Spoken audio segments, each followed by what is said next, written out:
Hey, salut à tous, c'est MultiDoudou22 et bienvenue dans ce nouvel épisode de Tech Multi, format dans lequel chaque semaine je vous résume l'actualité technologique. Et cette semaine, on a de très beaux sujets.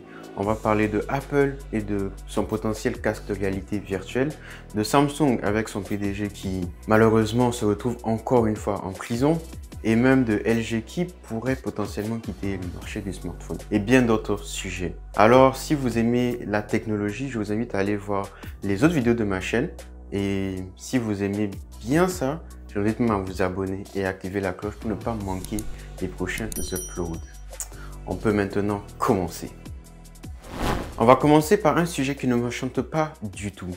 Il semblerait que LG veuille quitter le marché du smartphone à cause de très mauvais résultats et du fait que la concurrence devient de plus en plus rude. Sûrement à cause de l'arrivée agressive sur le marché des smartphones des constructeurs chinois comme Xiaomi, Huawei ou bien Oppo. Le responsable de LG aurait même communiqué à ses employés en interne, je cite, « Étant donné que la concurrence sur le marché mondial des appareils mobiles est de plus en plus féroce, il est temps pour LG de porter un jugement froid et de meilleurs choix. » On peut ainsi comprendre que la société cherche potentiellement à quitter le marché du smartphone dans lequel ces 5 dernières années, ils ont déjà perdu 4,5 milliards de dollars et plus de la moitié de leur part de marché.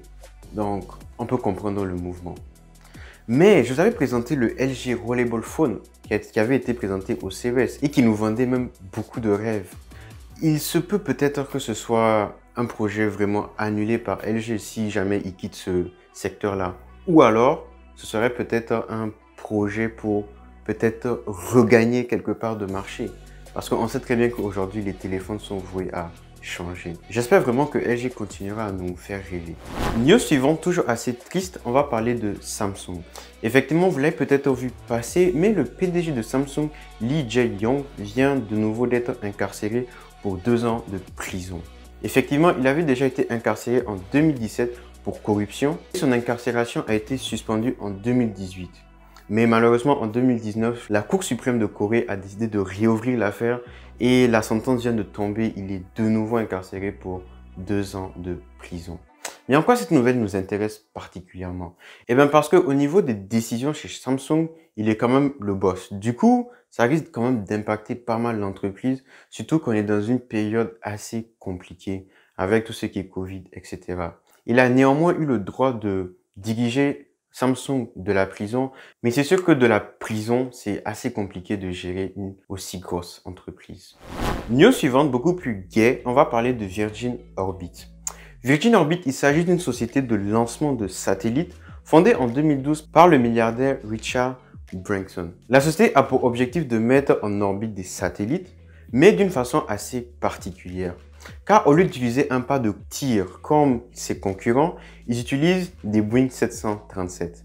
Et oui, vous avez bien entendu. Donc sur ces Boeing 737 modifiés par leurs soins, ils attachent la fusée, décollent avec et arrivés à une certaine hauteur, ils lâchent la fusée qui active ses moteurs et ensuite continue son voyage vers l'orbite.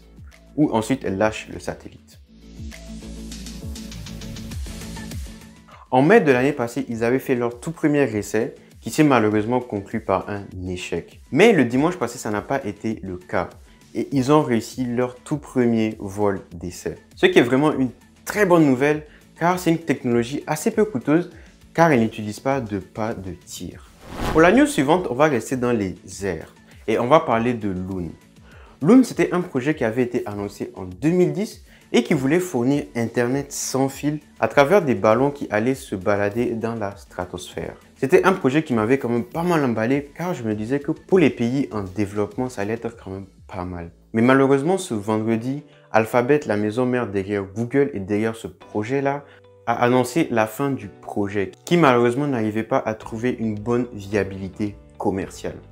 Mais c'est vraiment dommage ce genre de projet qui meurt, surtout après énormément d'années de développement. On se rappelle d'ailleurs qu'en février 2020, Alphabet avait également arrêté un projet appelé Makani qui consistait à faire voler de petites éoliennes accrochées à un câble et qui pourraient fournir de l'électricité un peu partout. Mais c'est comme ça, si on ne trouve pas de bons moyens pour rapporter de l'argent, on arrête le projet. News suivante, il ne s'agit pas vraiment d'une news, mais principalement d'une rumeur. Car d'après le toujours bien renseigné sur les rumeurs Apple, Mark Gurman, qui a déclaré dans Bloomberg que Apple travaillerait sur un casque de réalité virtuelle. Et apparemment, ce serait un casque vraiment de niche qui coûterait extrêmement cher et qui viendrait apparemment faire une transition vers un monde en réalité virtuelle chez Apple. Car on sait très bien que Apple ne fait jamais un produit que, entre guillemets, tout le monde fait sans rajouter leur patte. Du coup, j'ai vraiment hâte de voir ça. Élément suivant, il s'agit également d'une rumeur.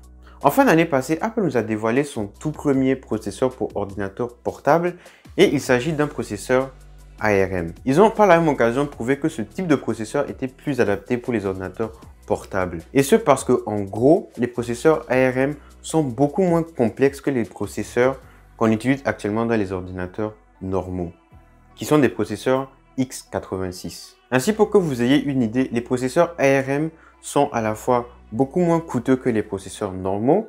Ils sont également beaucoup moins gourmands en énergie, d'où l'avantage de le mettre dans un ordinateur portable, vu qu'il consommera beaucoup moins de batterie, donc il aura une plus grande durée de vie. Et enfin, vu que les instructions que ce type de processeur lise, qui sont du RISC, c'est-à-dire Reduce Inscription Set Computing, contrairement aux processeurs normaux qui sont du CISC, donc Complex Instruction Set Computing, les processeurs ARM sont très performants. D'ailleurs, ces différentes caractéristiques font qu'on les retrouve dans nos téléphones portables.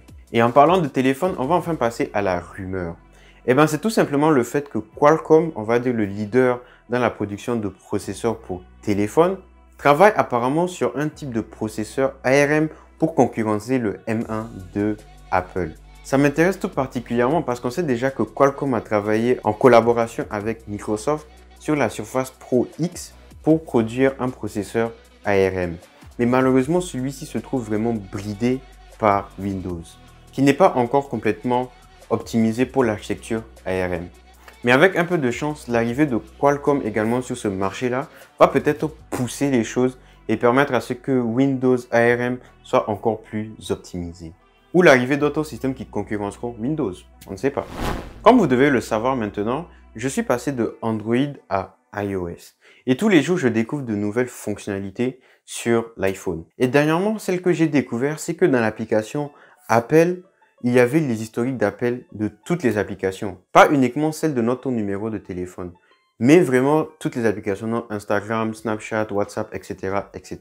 Du coup, je me suis demandé, est-ce que l'application Messages de l'iPhone permettait d'avoir toutes nos conversations? Donc, à la fois messages privés, les messages de iMessage, WhatsApp, etc., etc. Et la réponse est non. Il n'y a que les messages perso et les messages de iMessage. Mais hier, j'ai fait la découverte d'une application qui est sortie d'ailleurs il y a seulement 3 jours et qui est un client qui permet de regrouper toutes nos conversations des applications vers une seule application. Et cette application s'appelle Beeper. Malheureusement, elle coûte 10 $ par mois, mais elle est disponible sur, on va dire, tous les périphériques.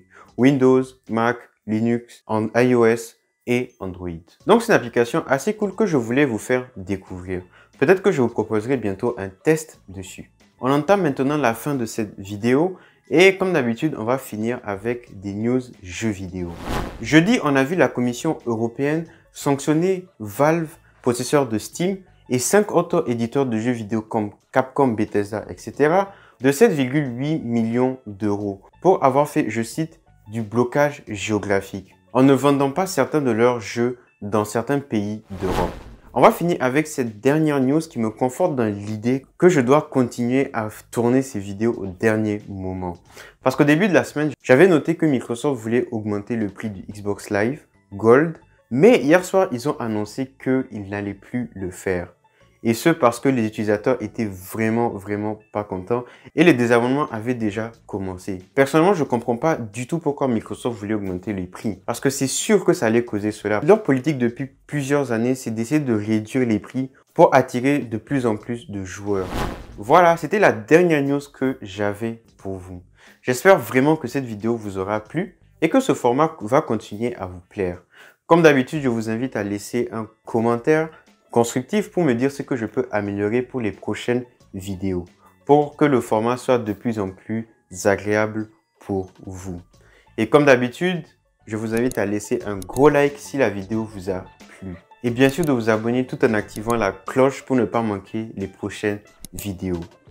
Merci beaucoup d'avoir regardé la vidéo. C'était Multidoudou22 et à la prochaine. Inch'Allah.